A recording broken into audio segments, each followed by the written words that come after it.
Hello students, कैसे हैं आप सभी लोग। मैं हूं Pooja Singh and welcome back to my channel accounting master class and this is the 42th lecture of our 1000 MCQ series.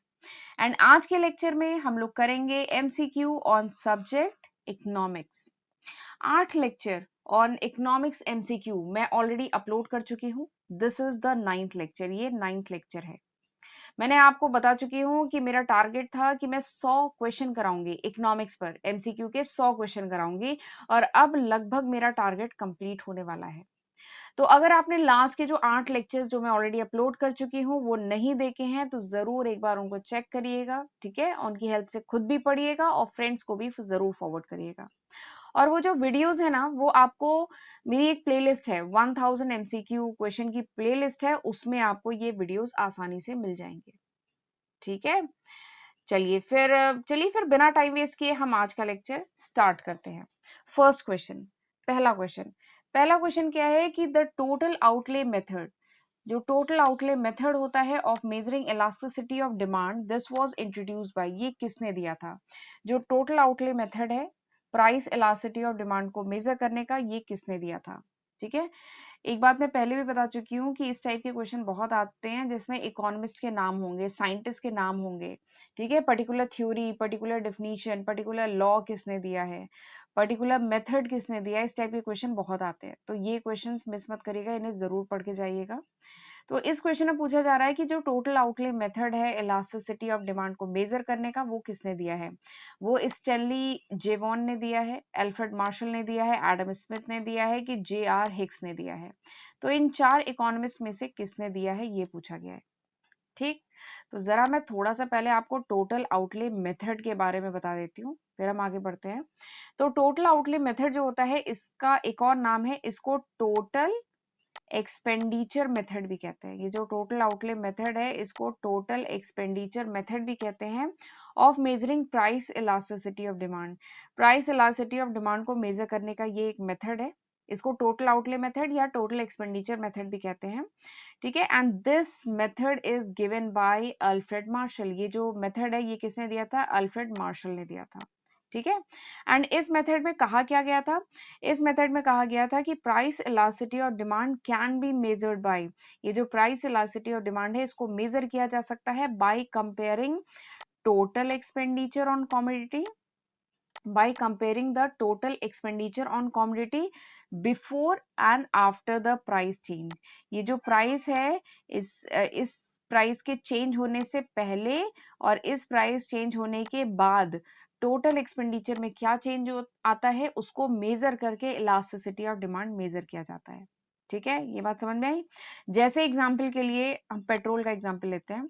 Petrol की जो प्राइस थी वो 2020 में कितनी थी, अप्रोक्सीमेट लेते हैं। पेट्रोल की प्राइस की अगर मैं बात करूं 2020 में ये 73 रुपए के आसपास थी, ठीक है। वैसे पेट्रोल की प्राइस अलग अलग स्टेट में अलग अलग होती है। और अगर मोटा मोटा बात करें 2021 में आज पेट्रोल की प्राइस क्या हो गई है, 100 रुपए के आसपास चल रही है, ठीक है।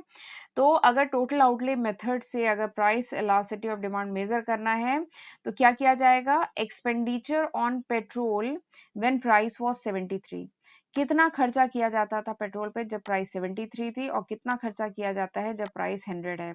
इनको कंपेयर करके, इनको मेजर करके, ठीक है, इस मेथड की हेल्प से price elasticity of demand calculate किया जाता है, ठीक है। ये इस मेथड में बताया गया था कि प्राइस इलास्टिसिटी और demand can be measured by comparing, compare किया जाता है total expenditure on commodity before and after the price change.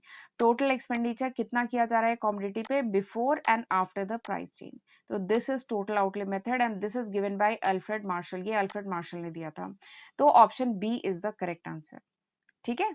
चलिए अगला क्वेश्चन करते हैं। When two or more different goods are produced together by a single firm, जब एक single firm दो या दो से ज्यादा गुड्स को प्रोड्यूस करती है, इट इज कॉल्ड, इसको क्या कहेंगे, विच सप्लाई।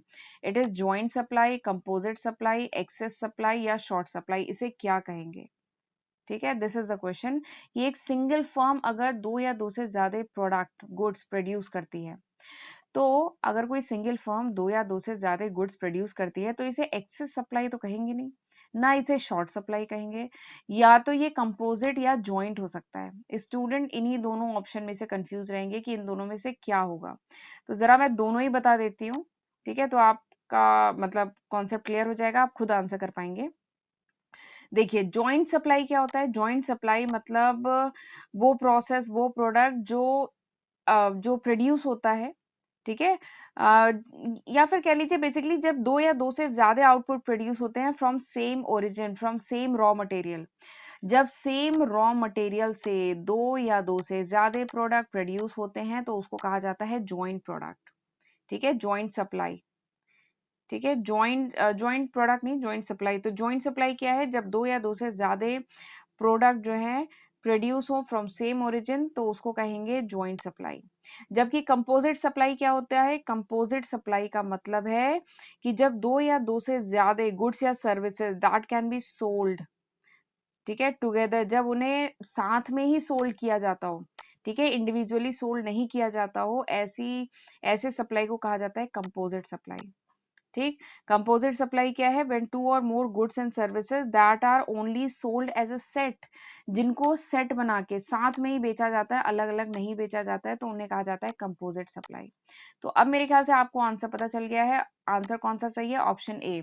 जब दो या दो से ज्यादा प्रोडक्ट, ठीक है, सेम रॉ मटेरियल से प्रोड्यूस हो रहे हो, सिंगल फर्म बना रही हो, तो उसको कहा जाता है joint supply.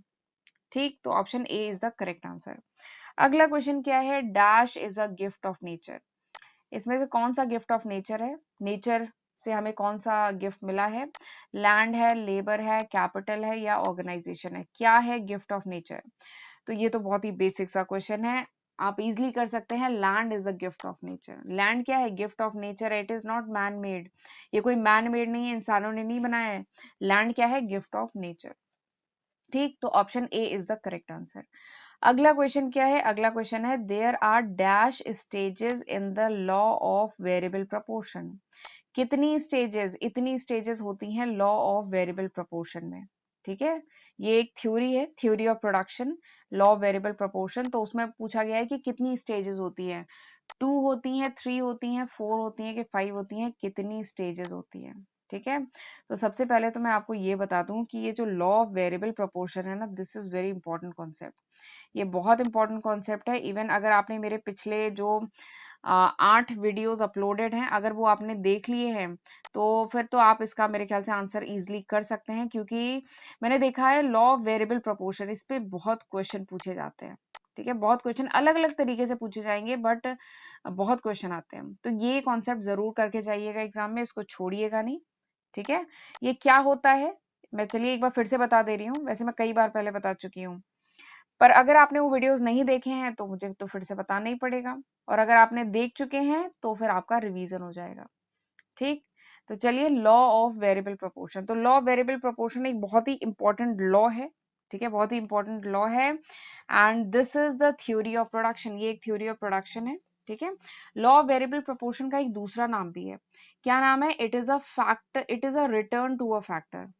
Law of variable proportion जो है इसका दूसरा नाम भी है, it is the law of return to factor. It is the law of return to factor, ठीक है। और ये जो लॉ है this exhibits the short run production function. ये जो लॉ है शॉर्ट रन प्रोडक्शन फंक्शन का पार्ट है, ठीक है। और इसमें क्या कहा गया है कि अगर एक फैक्टर, एक इनपुट फैक्टर वेरी करे, एक इनपुट फैक्टर वेरी करे and rest of the factor remain fixed, and जो रिमेनिंग है वो अगर फिक्स रहते हैं, ठीक है, एक इनपुट फैक्टर वेरी करे और बाकी फैक्टर अगर फिक्स रहते हैं, तो तो क्या होता है? तो टीपीपी, टीपीपी मतलब क्या है? Total physical product. इसका ग्राफ जो है लॉ ऑफ वेरिएबल प्रोपोर्शन का ग्राफ ऐसे बनता है।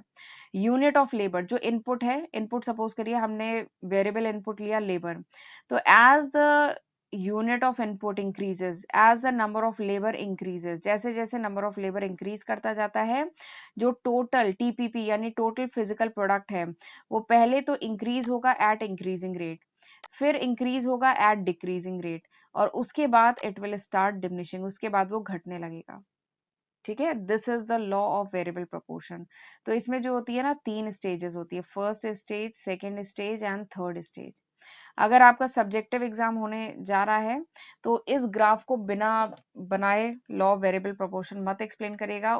एक्सप्लेन तो करना ही है बट उसके साथ ये ग्राफ बना देंगे ना तो आपका आधा काम कह लीजिए खत्म हो जाएगा। लॉ ऑफ वेरिएबल प्रोपोर्शन क्या कहता है कि as the one input increases, अगर एक इनपुट को इंक्रीज किया जाए, चेंज किया जाए, keeping the other input fix, तो जो टीपीपी होता है टोटल फिजिकल प्रोडक्ट वो पहले इंक्रीज होता है एट इंक्रीजिंग रेट, ठीक है, फिर इंक्रीज होता है एट डिमिनिशिंग रेट और उसके बाद इट स्टार्ट डिक्लाइनिंग। तो अब मेरे ख्याल से आपको आंसर मिल गया है, option B is the correct answer. इसमें 3 स्टेजेस होती हैं। ठीक, चलिए अगले क्वेश्चन पे चलते हैं। अच्छा, अगले क्वेश्चन पे जाने से पहले अगर आप मेरे चैनल पे फर्स्ट टाइम आए हैं तो मेरे चैनल को जरूर जरूर सब्सक्राइब कर लीजिएगा और नोटिफिकेशन बेल भी प्रेस करना बहुत जरूरी है ताकि आपको नोटिफिकेशन मिल जाए ऑफ माय अपकमिंग वीडियोस। और अगर मेरे यूट्यूब पर जितने भी अपलोडेड वीडियोस हैं उनके अगर आपको नोट्स चाहिए in PDF form then you can ping me on my Telegram ID. और एक बार मेरे चैनल पे जाके जो प्लेलिस्ट है ना उसको जरूर चेक करें। होपफुली जो भी टॉपिक आप सर्च कर रहे हैं पढ़ने के लिए वो आपको वहां मिल जाएगा, क्योंकि मेरे चैनल पे 250 से भी ज्यादा वीडियो लेक्चर्स आज की तारीख पे अपलोडेड हैं on different subject of commerce stream और बहुत सारे वीडियोस पाइपलाइन में हैं। तो जरूर इनका फायदा उठाइए, मैं आप लोग के लिए ही वीडियो बना रही हूँ। ठीक है, तो जरूर इसका फायदा उठाइए और इसकी मदद से खुद भी पढ़िए और अपने फ्रेंड्स के साथ भी जरूर शेयर करिए। ठीक है, तो फिर चलिए अगले क्वेश्चन पे चलते हैं। अगला क्वेश्चन क्या है? Dash means transformation of physical input into output. किसका मतलब होता है कि transformation of physical input into output, input का आउटपुट में जो ट्रांसफॉर्मेशन होता है उसको क्या कहा जाता है? मार्केटिंग कहा जाता है, प्रोडक्शन कहा जाता है, फाइनेंस कहा जाता है या मनी कहा जाता है? तो मेरे ख्याल से आप, ये बहुत इजी क्वेश्चन था, आप आसानी से कर सकते हैं। This is called production. इसको प्रोडक्शन कहते हैं। हम जानते हैं, हमने इकोनॉमिक्स में पढ़ा है कि production is the process, production वो प्रोसेस है जिसमें हम कंबाइन करते हैं वेरियस मटेरियल इनपुट, बहुत सारे जो मटेरियल इनपुट्स होते हैं, बहुत सारे जो इमटेरियल इनपुट्स होते हैं। इमटेरियल इनपुट्स मतलब जैसे हमारी जो प्लानिंग है, ठीक है, नो हाउस है, वो इन इमटेरियल इनपुट हुआ।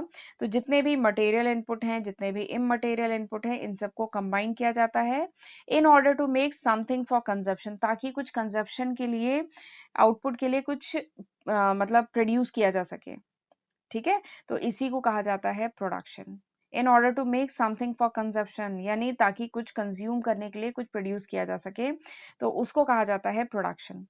तो प्रोडक्शन क्या है? It is a act of creating output, output produce करने का जो एक्ट होता है ना, दैट इज कॉल्ड प्रोडक्शन। जिसमें गुड्स एंड सर्विसेज जिसकी कुछ वैल्यू हो, जो कुछ कंट्रीब्यूट करते हो to the utility of individual, individual की वांट को जो सेटिस्फाई करते हो, ऐसे गुड्स या सर्विसेज प्रोड्यूस किए जाते हैं, तो इसी को कहा जाता है प्रोडक्शन। तो अब मेरे ख्याल से आपको आंसर मिल गया है, option B is the correct answer. ठीक, चलिए अगला क्वेश्चन देखते हैं। अगला क्वेश्चन क्या है?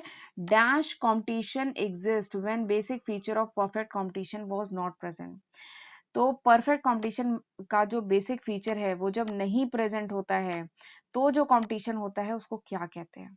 ठीक है, तो ऑप्शन दिए गए हैं pure, perfect, imperfect, all of the above.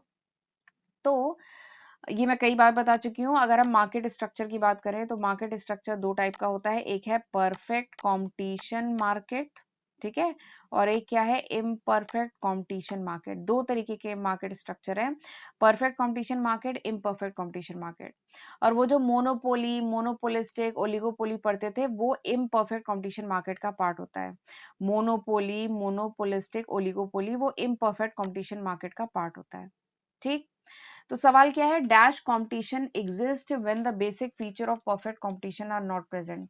तो अगर बेसिक फीचर जो है परफेक्ट कंपटीशन मार्केट के अगर नहीं प्रेजेंट है तो यानी वो जो कंपटीशन है वो किस टाइप का है? वो कंपटीशन तो फिर इम्परफेक्ट कंपटीशन हुआ ना। वो कंपटीशन किस टाइप का हुआ? वो कंपटीशन हुआ इम्परफेक्ट कंपटीशन मार्केट। तो मेरे ख्याल से ऑप्शन आपको समझ में आ गया है, option C is the correct answer. ठीक, चलिए अगला क्वेश्चन देखते हैं। अगला क्वेश्चन क्या है? Dash cost is also known as alternative cost. इस कॉस्ट को ऑल्टरनेटिव कॉस्ट कहते हैं।